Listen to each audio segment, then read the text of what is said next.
Dans ce diaporama, nous allons travailler sur les mollusques. Les mollusques appartiennent aux protostomiens.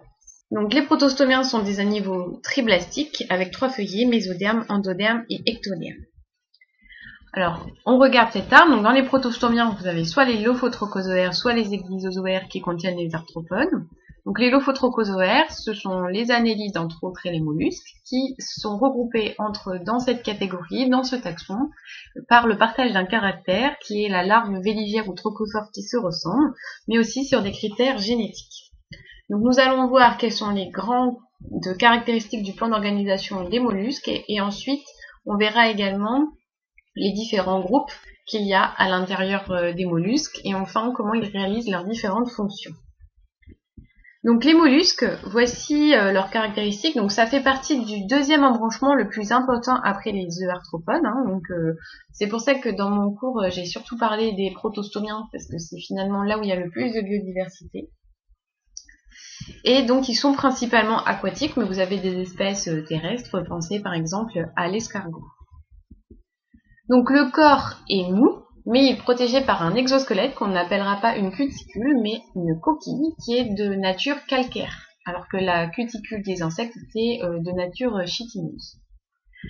Donc cette coquille, elle est sécrétée par un manteau, et le manteau en fait c'est le bord du corps, en fait une sorte de protection du corps qui enveloppe l'ensemble du corps et qui va sécréter vers l'extérieur la coquille et qui va envelopper l'ensemble des parties du corps. Donc il est représenté ici en bleu sur le schéma. Et donc vers l'extérieur, il sécrète la coquille qui est en marron. Donc le corps va être divisé en 3 parties, la tête, le pied et la masse viscérale qui contient les organes digestifs, le cœur notamment, l'appareil sanguin, etc. Donc maintenant, il n'y a pas de traces de métamérisation, sauf dans quelques espèces de mollusques qu'on ne verra pas. On les voyait l'année dernière, mais on ne verra pas. Donc par exemple les chitons. Et donc normalement, ce sont des animaux à symétrie bilatérale. Ils appartiennent aux triblastiques bilatériens, mais cette symétrie va être altérée au cours du développement embryonnaire et donc a été altérée au cours de l'évolution.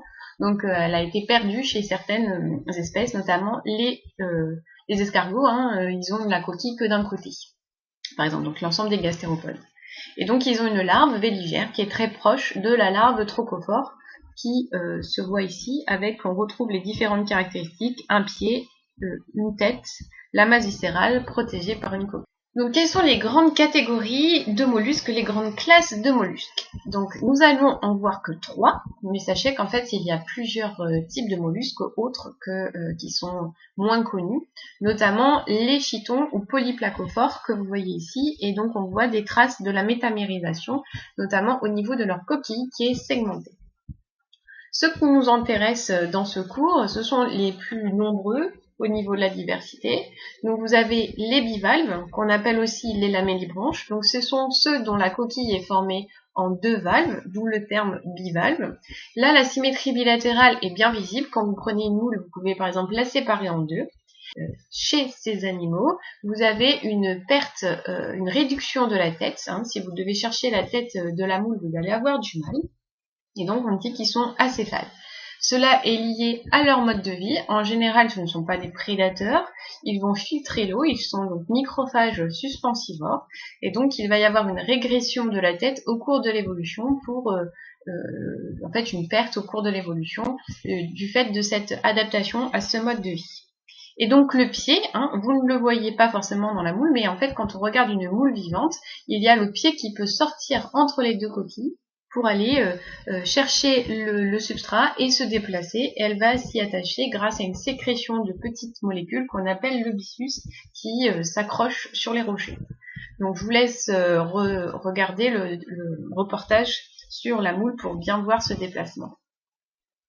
Vous avez ensuite donc les céphalopodes et les gastéropodes qui sont plus proches entre eux. Donc les céphalopodes, c'est la seiche, le calmar, donc qui vont avoir en fait leur pied qui va se transformer en tentacule. Donc c'est pour ça que céphalopode, céphalo c'est la tête, pod donc c'est les pieds dans la tête.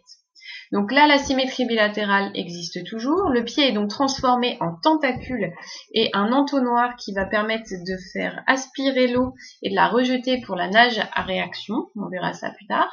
Donc contrairement aux moules par exemple, donc aux bivalves en général, vous allez avoir un développement très important de la tête avec un regroupement des appareils sensoriels à l'avant du corps, donc une céphalisation, c'est des termes qu'on commence à revoir. Donc cette céphalisation, elle est liée à une adaptation à la prédation et donc du coup on constate un fort développement du cerveau chez ces animaux, donc on sait qu'ils ont des capacités de mémorisation, etc. On a des axones géants qui vont permettre de transmettre l'information électrique rapidement du cerveau au manteau et donc aux muscles du corps également, et donc du coup ça va permettre une adaptation à la prédation et également au camouflage. Donc il y a une cérébralisation. Alors la coquille, vous me direz où est-ce qu'elle est?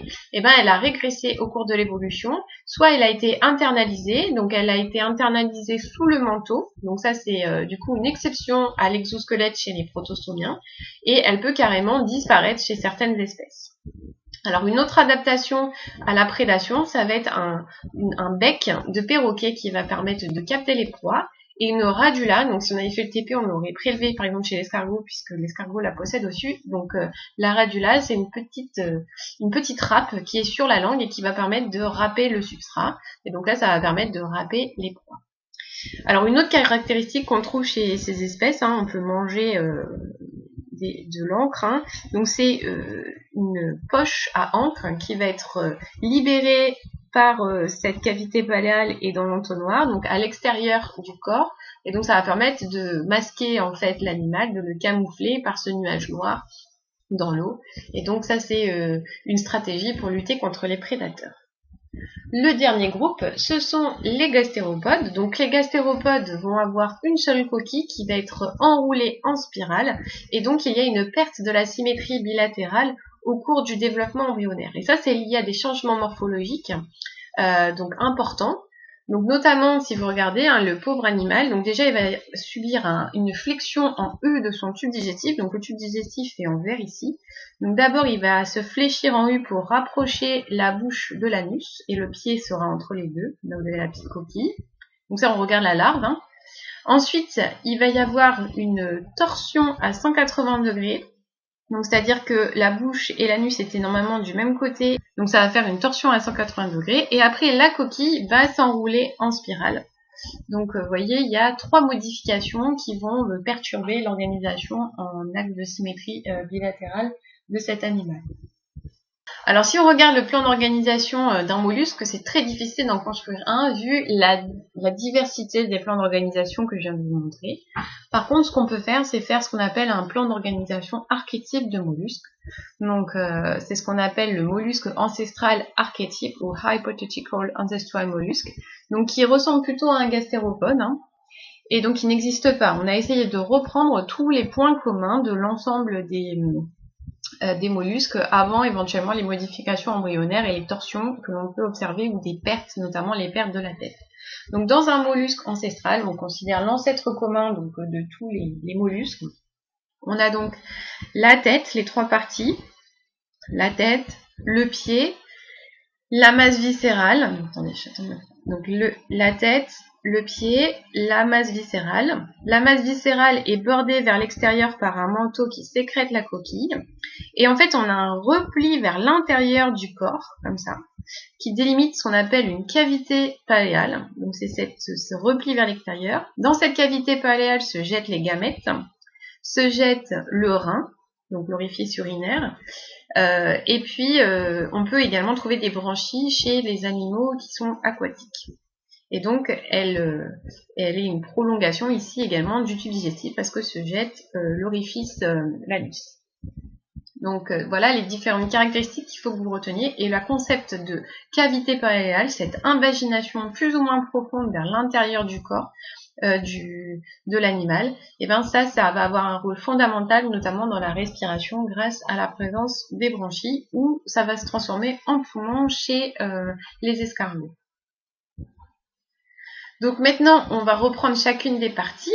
Donc la tête, elle va concentrer les organes sensoriels et de la nutrition. Donc chez l'escargot, par exemple, vous avez un œil. Au niveau des tentacules, vous avez des tentacules plus à rôle gustatif et olfactif. Vous avez également des organes de l'équilibration, comme les statocystes, qui sont un peu l'équivalent de l'oreille interne chez nous. Donc cette tête va se réduire chez les bivalves et au contraire se développer énormément chez les céphalopodes. Le pied, c'est la deuxième partie du corps. Donc le pied, on comprend bien ce que c'est chez un gastéropode, donc chez l'escargot. Donc vous avez le pied qui va servir à la reptation, donc on appelle ça une sole de reptation. Mais le pied peut aussi être visible donc chez la moule. Donc là, le pied ne se voit pas, mais il est rattaché à ces filaments du byssus. Il va permettre de se déplacer. Et le pied va permettre de se transformer en siphon pour aspirer l'eau et rejeter l'eau chez des animaux comme les coqs par exemple. Et les céphalopodes, donc leur pied a évolué et ce sont ces tentacules en fait qui ont été mis en place par migration du pied à l'avant. Donc là vous avez le corps avec le manteau. Donc le manteau c'est la partie externe du corps, là qu'on voit briller, et la cuticule, la coquille pardon, a disparu, enfin elle est internalisée. Donc le pied va servir plutôt ici à la prédation. Donc la masse viscérale, c'est la troisième partie du corps, c'est tout ce qui va contenir les organes, donc les organes digestifs, les organes du rein, les gonades, et donc il est protégé, cette masse viscérale, elle est protégée par le manteau et par la coquille. Donc elle est en général postérieure par exemple chez les céphalopodes, elle est supérieure, enfin elle est dorsale chez les escargots, elle est au-dessus du pied, hein, et elle va être centrale également chez les moules. Ces organes participent à la reproduction et à la nutrition. Donc la cavité paléale, je vous ai dit que c'était une partie très importante chez ces animaux, donc c'est une invagination du corps vers l'intérieur du corps en fait. Et ça va contenir notamment tous les orifices, donc l'anus, l'orifice urinaire, l'orifice génital pour libérer les gamètes, si la reproduction est externe. Et ça va contenir également des branchies, où chez les espèces pulmonées, ça va se transformer en fait en poumon, c'est-à-dire que le manteau va être irrigué et donc ça va permettre de capter l'oxygène dans cette air qui est invaginer à l'intérieur du corps pour le transmettre donc dans la circulation sanguine. Donc cet orifice, cette cavité paléale est délimitée par le manteau, donc c'est une invagination vers l'intérieur du corps, elle communique avec le milieu extérieur et donc fondamentalement il va y avoir les orifices génitaux, urinaires, l'anus et des branchies. Mais au cours de l'évolution, ces branchies peuvent être perdues. Donc là vous avez une vue de dessus, hein, donc vous voyez que on trouve les cténobranchies, la respiration, on trouve aussi des organes pour la perception des molécules chimiques, donc c'est ce qu'on appelle les os radii, donc les différents orifices dont je vous ai parlé. Cette cavité paléale va se modifier du coup au cours de l'évolution, donc elle va s'agrandir énormément chez les espèces lamellibranches ou les bivalves. Donc elle va contenir des branchies, donc vous voyez si vous faites une coupe d'une moule transversale, donc vous avez la coquille. Ce que vous grattez là quand vous détachez votre moule de la coquille, en fait c'est le manteau. Et donc le manteau il est en rouge ici. Et donc le manteau il délimite une grande cavité qui est donc cette cavité paléale dans laquelle va pendre la masse viscérale et de grandes branchies que je vous ai entourées ici. Et donc l'eau va rentrer dans cette cavité paléale et donc va permettre d'approvisionner en oxygène les branchies. Et donc le pied, du coup, il n'est pas représenté forcément ici sur ce schéma, mais donc en bleu, là je vous l'ai montré, donc c'est ce qui prolonge en fait la masse viscérale. En fait, dans le schéma c'est un peu faux, la masse viscérale est là, et ça c'est ce qui descend, c'est le pied. Donc les branchies, elles vont avoir un rôle dans la respiration, mais elles ont également des petits cils, donc là c'est une coupe de la branchie, qui vont capter la nourriture, donc les petites particules, les bactéries, les protozoaires, pour les amener à la bouche. Donc elles vont avoir un rôle de filtre en fait à eau pour récupérer les particules alimentaires par microphagie suspensivore. Chez les gastéropodes, donc, il peut y avoir donc soit des gastéropodes qui vivent encore dans l'eau, c'est la Lapillus par exemple. Donc là, ils contiennent encore des branchies, mais une des deux a été perdue au cours de la torsion. Et chez l'escargot, en fait, cette cavité paléale va perdre sa branchie et en fait, elle va être transformée en poumon. Donc, par exemple, une expérience qu'on fait avec des centièmes, donc on constate donc la cavité paléale, elle communique avec l'extérieur par ce petit trou qu'on appelle le pneumostome. Et donc, la cavité paléale, elle est sous ce manteau-là. Et donc, quand je souffle, eh ben, je fais gonfler ma cavité paléale et donc le manteau se sépare du reste du corps sur lequel il était juste plaqué et donc l'air est rentré dans cette cavité et c'est cette cavité qu'on appelle la cavité paléale. Et donc il n'y a plus de branchies, mais le poumon, on voit il y a des sortes de ramifications grises, là, marron. Donc ce sont des vaisseaux d'hémolymphe qui viennent donc capter l'oxygène qui rentre par-dessous et qui vont permettre d'irriguer l'ensemble du corps, en amenant l'oxygène à l'ensemble du corps. Donc en fait, chez les gastéropodes de pulmonie, en fait, la cavité paléale s'est transformée en poumon, donc c'est juste un orifice, une cavité dans laquelle rentre l'air, et comme cette cavité est bordée par plein de vaisseaux sanguins, l'oxygène va pouvoir y être échangé. Alors quand je dis vaisseaux sanguins, c'est un peu faux, mais c'est vaisseaux d'hémolymphe, parce que le système circulatoire est ouvert. Et chez les céphalopodes, donc la cavité paléale, elle est représentée ici en marron. Donc il va y avoir tous les orifices dont je vous ai parlé, des branchies, la poche du noir qui va se déverser aussi dans cette cavité. Et en fait, c'est aussi le lieu de la fécondation. Donc les gamètes vont être femelles vont être libérées dans cette cavité ici. Et le mâle va venir introduire chez la femelle par cet entonnoir ses spermatozoïdes et la fécondation aura lieu à l'intérieur de cette cavité paléale. Alors ensuite, une des caractéristiques de cette cavité paléale, c'est que l'eau va rentrer et quand l'animal va expulser l'eau, du coup ça va lui faire un mouvement de recul vers l'arrière, hein, comme quand vous tirez, enfin moi ça m'est jamais arrivé, mais de tirer, quand vous tirez une balle, bah, il y a un mouvement de retrait, et ben là du coup ça va faire reculer l'animal quand il va expulser l'eau vers l'avant. Et donc ça c'est ce qu'on appelle la nage à réaction. Donc voilà ce que c'est que la cavité paléale, c'est le concept important à retenir et essayer de vraiment de visualiser. Alors quand on fait le TP c'est plus simple, donc essayez de bien regarder les vidéos de dissection. Dernière caractéristique donc commune à tous les mollusques, c'est la présence d'une coquille. Donc la coquille, elle est sécrétée vers l'extérieur par le manteau. Elle est de nature calcaire. Elle possède 3 couches, l'hypostracum qui est nacré, l'ostracum et le périostracum. Donc quand vous regardez une coquille vers l'intérieur, vous voyez qu'on a du nacre ici. Donc ça c'est l'hypostracum. Et donc on a des espèces perlières. Donc ce sont des espèces qui vont former des perles par dépôt d'hypostracum sur des aspérités qui vont s'initier finalement entre les 2 couches. Et donc ça c'est à l'origine de la bijouterie. Hein. Donc la croissance va être continue de l'animal, c'est-à-dire que l'animal ne mue pas, il ne perd pas sa coquille pour en reformer une autre, mais on peut observer par contre que la coquille, elle croît de manière discontinue, on a des stries d'accroissement comme ça. Donc c'est un peu comme les arbres, on pourrait en regardant le nombre de stries estimer l'âge de l'animal. Donc, ne pas confondre la croissance discontinue de la coquille, qui est juste le fait que la coquille, elle forme des cernes, un peu comme les arbres, et la croissance continue de l'animal. L'animal ne perd pas sa coquille, sa taille va croître de manière constante, sans palier, au cours de son développement. Donc, maintenant, voyons les grandes fonctions. Donc ces animaux ont un appareil circulatoire ouvert avec une oreillette et un ventricule qui va pomper le sang dans un vaisseau sanguin principal, un vaisseau d'hémolymphe, l'aorte, et l'aorte va déverser son sang dans la lymphe, donc ça va se mélanger et ça va former l'hémolymphe, donc dans des lacunes sanguines ou des lacunes d'hémolymphe. Donc les vaisseaux vont soit vers les branchies, soit vers les autres organes du corps. Donc chez les animaux de type terrestre, ça va vers le manteau de la cavité paléale et ça va donc oxygéner le sang. Le sang oxygéné va revenir donc vers le cœur par des pseudo-veines et ainsi de suite. Donc il n'y a pas d'hémoglobine, donc le sang, l'hémolymphe n'est pas rouge.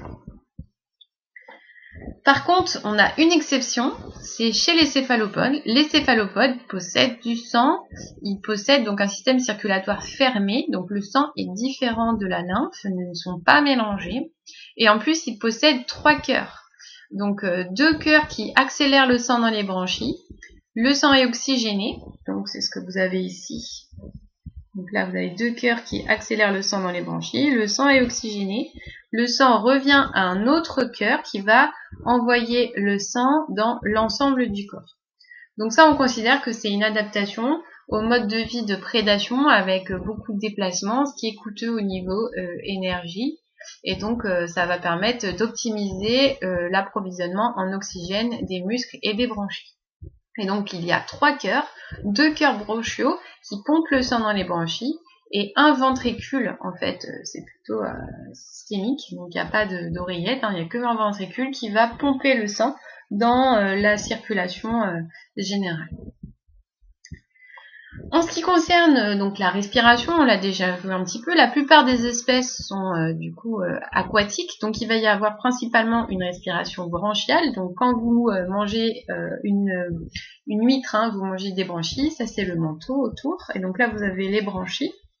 Sauf donc les espèces en milieu terrestre, notamment les gastéropodes pulmonaires comme les escargots qui vont perdre ces branchies et ce sera juste la paroi du manteau qui servira à capter l'oxygène par les vaisseaux qu'elle contient au niveau de la cavité paléale.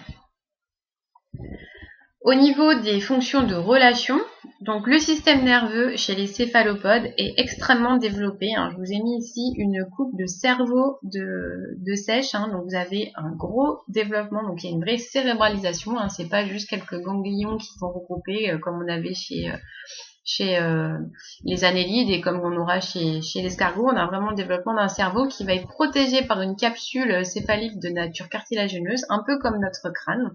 Et de ce cerveau donc partent des neurones géants, des axones géants qui vont aller stimuler la contraction des muscles, qui vont également stimuler des chromatophores. Donc les chromatophores, ce sont des cellules qui contiennent des pigments, ce qui va permettre le camouflage de l'animal qui va prendre la même couleur que le substrat. Et ce cerveau va aussi traiter beaucoup d'informations qui proviennent des yeux et des organes sensoriels autres. Et puis ces informations partent aussi également vers les bras pour assurer la prédation. Donc il y a une céphalisation et une cérébralisation avec de gros ganglions fusionnés à l'avant pour former vraiment un cerveau. Donc c'est une convergence évolutive avec les vertébrés.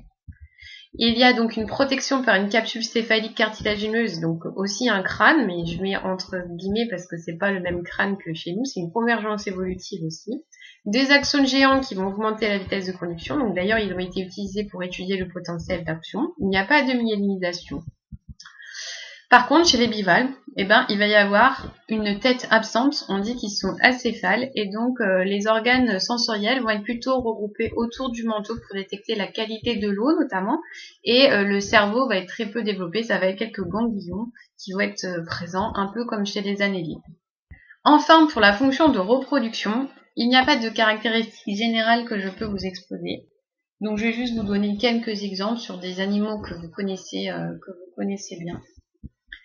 Donc les sexes peuvent être répartis de manière très variée. Donc soit vous avez des espèces hermaphrodites qui sont à la fois mâles et femelles, soit des espèces gonocoriques. Donc si vous prenez par exemple la sèche, la moule, le buxin, ce sont des espèces gonocoriques, alors que l'escargot et l'huître sont hermaphrodites. Et on a même des cas de changement de sexe au cours du temps. Donc quand vous allez sur la plage, vous trouvez des crépidulas, des crépidules. Donc ces crépidules, en fait, celles qui sont à la base sont les plus vieilles, sont des femelles, et les plus jeunes qui se déposent sur le dessus sont des mâles. Et au fur et à mesure que des espèces, des individus vont se déposer sur elles, et ben cet individu qui est mâle va devenir femelle. Donc on peut pas dire elle ou lui. Donc la Crepidula fornicata, ce sont des mâles quand ils sont jeunes. Ensuite, ils vont avoir les deux et ensuite, ils vont perdre les caractéristiques mâles pour devenir des femelles. La fécondation est en général externe, c'est-à-dire que les gamètes sont libérés dans le milieu extérieur, sauf par exemple chez les sèches où le mâle va pouvoir déposer, comme je vous l'ai expliqué, dans la cavité paléale les spermatozoïdes pour qu'il y ait une fécondation à l'intérieur de la cavité paléale. Et la plupart des espèces ont un développement indirect, c'est-à-dire qu'il va y avoir formation d'une larve, la larve véligère dont je vous ai parlé. Donc ça, c'est les espèces aquatiques, mais pour l'adaptation au milieu terrestre, en fait, on va avoir un développement direct, c'est-à-dire que les individus qui sont formé à la sortie de l'œuf ressemble vraiment à l'adulte, sauf que donc il va y avoir besoin d'une croissance, mais il n'y aura pas de métamorphose. Donc par exemple, pensez aux escargots, et ben ils font des bébés escargots qui ressemblent à l'adulte, donc c'est un développement direct. Voici donc pour ce petit bilan sur les mollusques. Donc vous aurez un dernier diaporama d'une petite demi-heure pour les deutérostomiens, juste pour terminer ce cours. Mais donc sachez que j'y ai passé beaucoup moins de temps parce que ce sont au niveau de la biodiversité, finalement, c'est là où il y a le moins de biodiversité, c'est un choix. Et surtout, ce sont les espèces que vous allez plus étudier. Donc là, je voulais vous emmener sur des espèces moins connues du grand public. Voilà, je vous remercie pour votre attention et à bientôt.